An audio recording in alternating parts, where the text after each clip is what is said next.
Whether the underlying bill will save lives or not is a matter of faith and speculation. Here's what's a matter of fact. A 30-round magazine is standard equipment with several common models of semi-automatic rifle.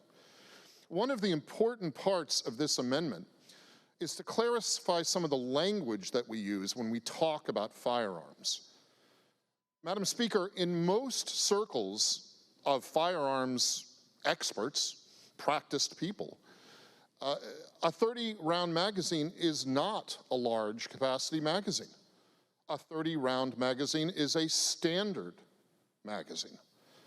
And reflecting that perspective and that knowledge and that lived experience of what a 30-round magazine is, this amendment adds common sense and experience and clarity to the underlying bill. A 30-round magazine is a standard magazine, Madam Speaker. Please vote yes on the amendment and add that standard wisdom to the underlying bill. Thank you.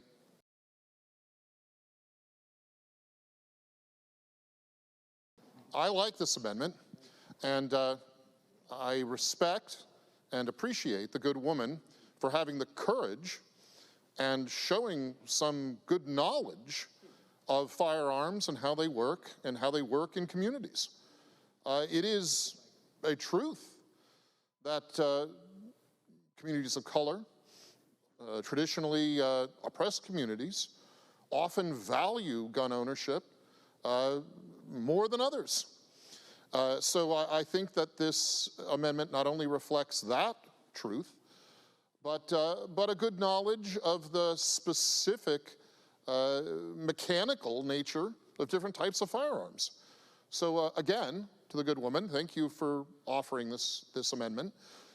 Madam Speaker, we may be a little split on this side only because some of us believe that the 30-round magazine standard that we considered in a previous amendment is more appropriate than the kind of two-tier standard in this amendment. But I do appreciate the good woman for presenting the amendment, and it's good to have this conversation. Firearms, used responsibly, are an equalizer. And that is a truth that's been recognized since firearms were first invented. They're only dangerous, Madam Speaker, in dangerous hands. I'll be voting yes on the amendment. Thank you.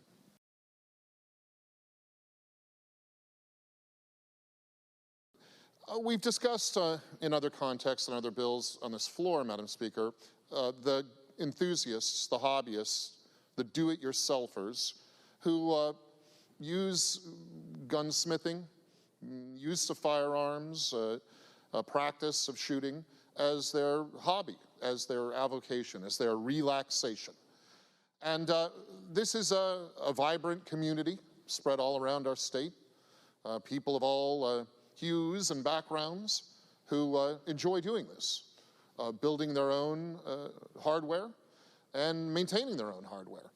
And among the things they do is maintain, repair, sometimes perfect and upgrade things like magazines. What this amendment does is it allows those people who have the parts and pieces and assemblies of magazines to keep them and use them as they have traditionally. It respects the firearms community. It respects the responsible use of firearms, and it respects the do-it-yourself attitude that marks so much of the gun community. It makes the underlying bill better. Please vote yes on the amendment. Thank you.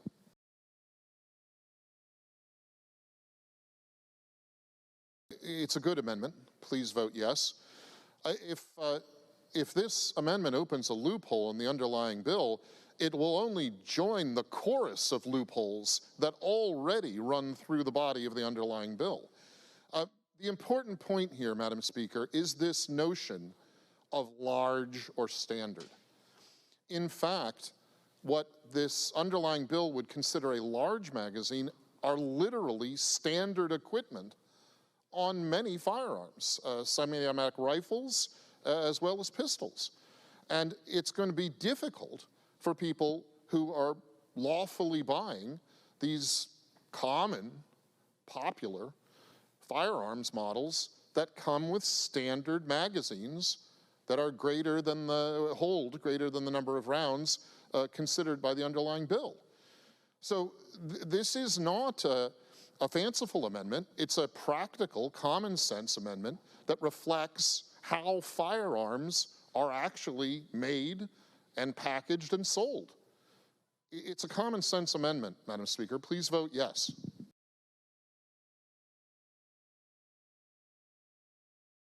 Yes, this is a good amendment. Please vote yes. We see this often, Madam Speaker, with poorly drafted legislation, where language is overbroad, and in our discussion of the overbroad language, we're told, well, that's not what it means, that's an interpretation, it won't be used that way by law enforcement, other things like this.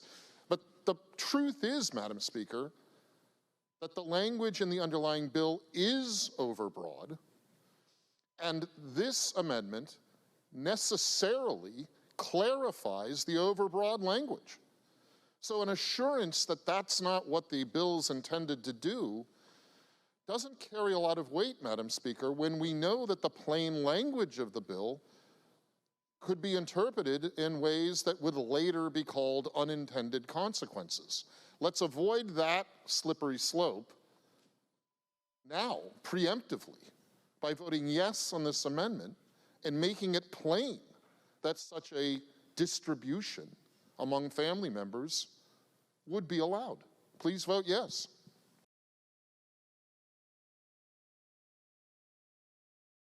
It is a good amendment, and please vote yes.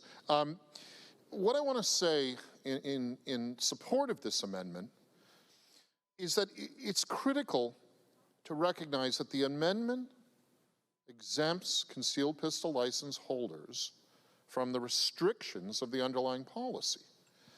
Now, Madam Speaker, when we hear these prayers that the underlying policy will make communities safer, the prayers assume that bad people with bad intent, criminals, either in heart or in fact, are getting possession of these magazines. Remember, the plastic or carbon fiber device that you plug into a semi-automatic firearm to deliver the rounds.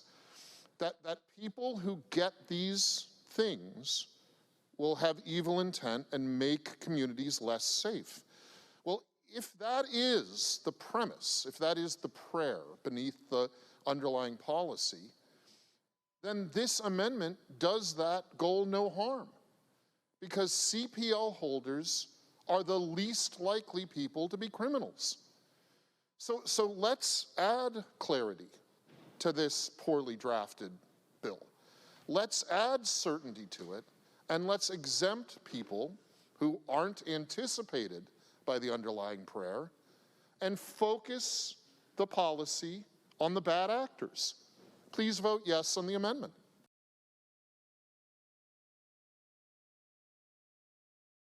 Good amendment. Please vote yes. And it's one of our most valuable amendments, in my opinion. We really believe it's important to the underlying bill. Madam Speaker, once again in the con argument on this amendment, we're hearing this point being made, and we've heard it several times, that this bill only applies or applies mostly or generally applies to commercial transactions. Madam Speaker, the plain language of the bill is more broad than that. It includes very broad language about transferring, giving away these magazines, these devices that you clip in to a semi-automatic firearm. I said before they're plastic or carbon. They're also metal sometimes. I think I may be showing my thriftiness and that my notion of them are plastic or carbon. The good ones are metal. Madam Speaker, the point is the plain language of the underlying bill is what's troubling. And the repeated assurances that that's not what it means and the context is different, I mean, they don't stand to the language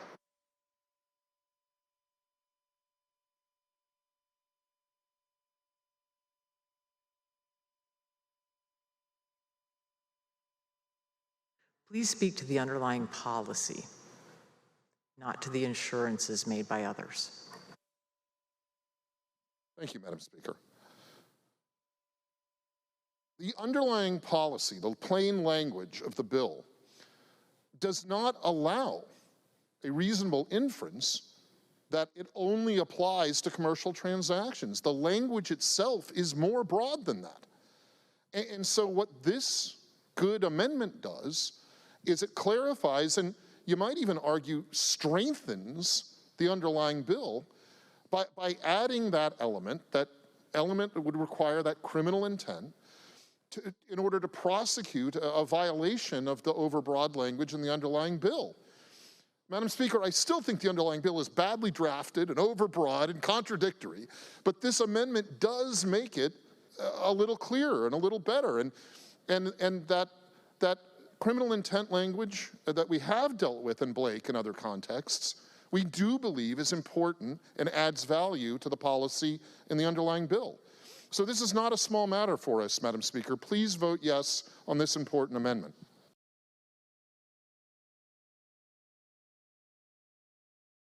This is a good amendment. Please vote yes.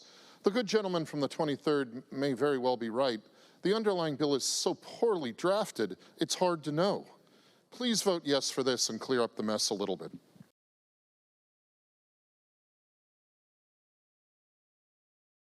This is a good amendment, Madam Speaker. Please vote yes. One of the distinctions that this amendment is making, and that is important to make when we talk about something in policy like deferred prosecution, is who are we targeting? Who are we focusing the deferred prosecution on? What sort of individual? And here, because of the slipshod language in the underlying bill, we are targeting people who are otherwise law-abiding in many cases, in most cases, and have inadvertently or accidentally or advertently, but strangely because of the poor structure of the bill, crossed up the law. They've crossed up some element of the underlying policy. And these are otherwise law-abiding people. And so these are the ones that we're giving a second chance on, a mulligan, whatever you want to call it. We've had this discussion on this floor before too. And I think that if we're going to give deferred prosecution as an option in our public policy, it ought to be targeted at people who mean well and inadvertently violate a poorly written law. We should not direct it at people who are hardened criminals who are using the option of a deferred prosecution to get out of the consequences of their malevolent actions. I think there is a qualitative difference in these types of individuals. And Madam Speaker, one of the problems with poorly drafted legislation is it blurs the difference.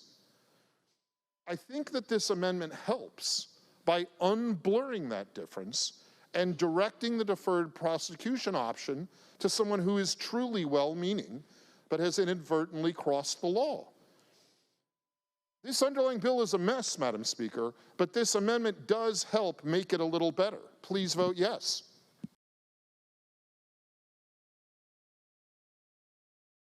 It's a good amendment. Please vote yes. The good gentleman forgot transfer too. That's also restricted. Madam Speaker, the underlying bill is unconstitutional. And what this affirmative defense amendment helps do is it's a shield against the unconstitutional infringement and impairment of the individual's right to keep and bear arms that is replete in the underlying bill.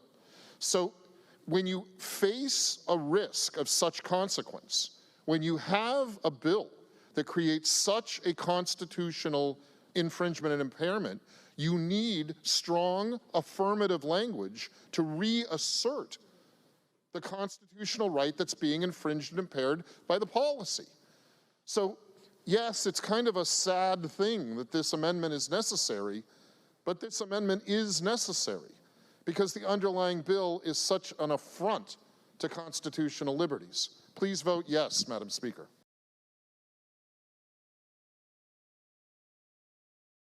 We're talking here about allowing individuals to keep the pieces and parts that can make a magazine. I've sort of, in an aside through several of my comments tonight, referenced the different ways you can make a magazine for a semi-automatic firearm. You can make them out of plastic, you can make them out of carbon fiber, you can make them out of metal. People made them out of all kinds of things. And people do, Madam Speaker. People make these things for pleasure. It's important that we not allow the underlying bill's inventive structures to eliminate that right, that activity, that pleasure that law-abiding citizens have.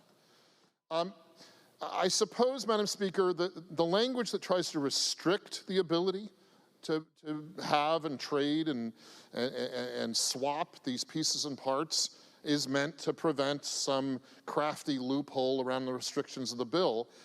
But what we're doing here is throwing out the baby with the bathwater, Madam Speaker. In the attempt to restrict the use of these in nefarious ways, we're actually including elements of these devices, these pieces and parts, that aren't likely to be part of the horrible scenarios that we've heard that are the reason for the policy. So let's let the good people who do their own thing, who make and customize their own hardware, continue to do it and not run any risk of running afoul of this underlying policy. Let the hobbyists, let the enthusiasts, let them continue to do what they like to do. And let's focus on the crimes, Madam Speaker. Let's focus on the violence, the hearts and minds of bad actors that we want to focus on, that will help us reduce crime and mischief and mayhem. Let's leave the good people alone. Please vote yes on the amendment. Thank you.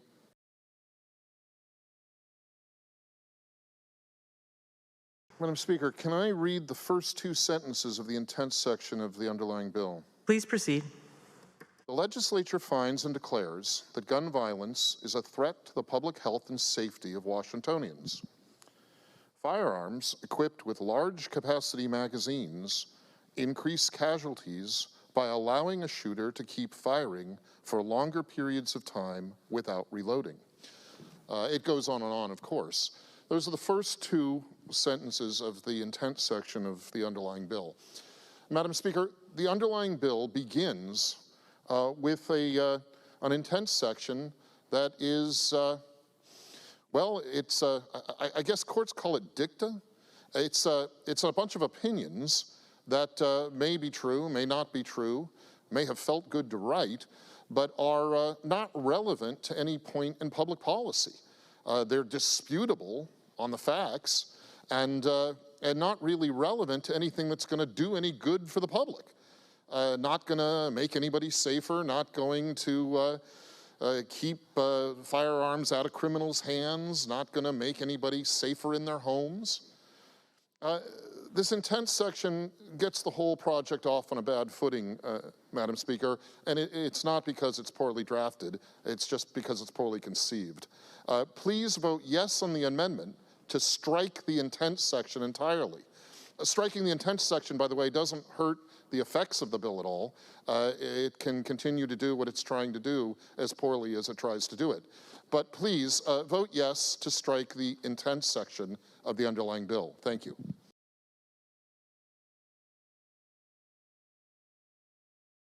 Well, this is our last attempt to try to fix things here. We are concerned about the attachment of the the Consumer Protection Act into the structure and the language of the underlying bill. We understand that the argument may be made that the focus of the bill is on commercial transactions, but as we've discussed in some of our previous exchanges on previous amendments, there's also language in the bill that really has nothing to do with commercial transactions. And we are concerned that by attaching the Consumer Protection Act, we bring in the creeping hand of certain departments of the state. And we would prefer to keep that creeping hand from that certain department of the state out of the individual Washingtonian's constitutional right to keep and bear arms. We think that the CPA, as we call it, Consumer Protection Act here in Washington, which channels a lot of enforcement and oversight responsibility onto the state attorney general's office, is a bad match for the constitutional rights of Washingtonians to protect their homes, their persons, their property, and their families with firearms used in a responsible way. So we just want to take the CPA portions out of the bill and leave the bill to do what it will do without adding the Consumer Protection Act to it. We think this is an important distinction to keep those fundamental constitutional rights well secured. Please vote yes on the amendment, Madam Speaker.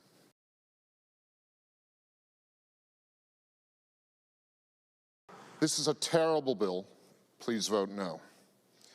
Madam Speaker, a few years ago, my oldest daughter was going to school not very far from this building, and a punk, a kid, a bad guy tried to steal her purse. She fought him off, clocked him in the head. He staggered around and couldn't escape very quick and ended up eventually getting picked up by the police. But it put a little fear in her. And so she'd been raised around handguns and rifles in her youth, but she got serious about it. She got a concealed pistol license, and she's carried pretty steadily ever since then. And no one has tried to steal her purse or attack her again. Now, Madam Speaker, is that because she carries? Or is that a correlation? Madam Speaker, one of the flaws underlying this bill is the confusion of correlation and causation. This bill confuses a piece of hardware made of plastic or metal with the kind of inhuman, nihilistic carnage that bad and sick people wreak on others. There is no causal relation between this piece of hardware and those evil actions. But, Madam Speaker, if we allow the emotions that are triggered and riven by graphic images and bitter memories to drive our public policy, we will go into dark and bad places. Madam Speaker, our policy needs to be driven by logic. Our policy needs to be driven by the logic that sees that a story about a mass shooting that did not involve a high-capacity magazine is not the grounds for restricting high-capacity magazines. We need to be driven. The good member has 20 seconds remaining. Please conclude.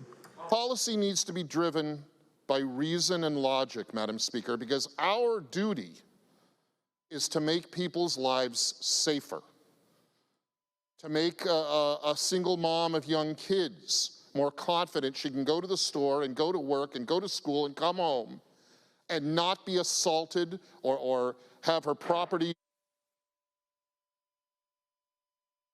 Seeing no further remarks, the question before the body is final passage of engrossed substitute Senate Bill 5078.